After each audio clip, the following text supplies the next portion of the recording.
We talked about ePBS, but before ePBS, there was PBS. So can you briefly explain why PBS was originally proposed and how ePBS is maybe similar or different from the PBS?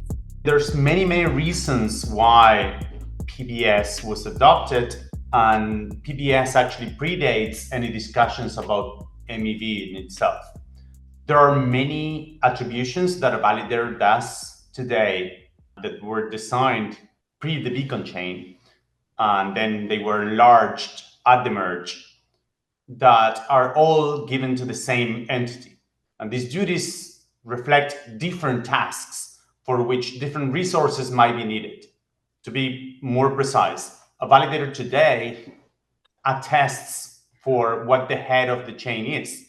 So it decides on consensus, but it also sequences transactions in the blockchain. And these are completely different attributions. There's no need why these two things should be the same.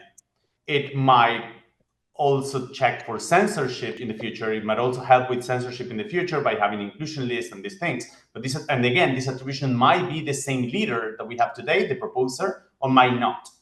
There's sync committee attributions to help clients running on a phone to see trustlessly what the head of the chain is. So the point is that all of these different attributions that validators currently have that oftentimes are included and decided by a single entity, which is the proposer at every given slot, might actually be carried out by different actors.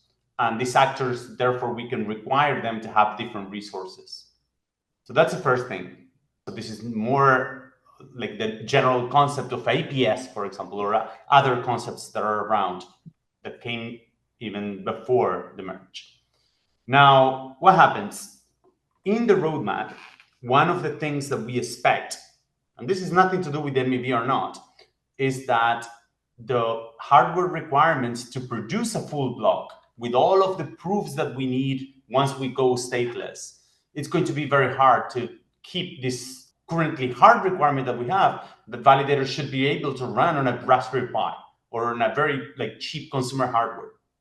Once we move into such a system, then we naturally would need someone to produce these blocks, to produce this resource-heavy part of a block that the normal validator would not. We want to keep consensus being decentralized and not whitelisted as well. So under these circumstances, this idea came. I don't remember the first person to mention this, but certainly one of the first ones mentioning these separations was Justin Drake, who suggested that we could, in principle, allow the sequencing part or the proof writing part when we move to downsharding to be carried out by someone that actually has more resources to do this.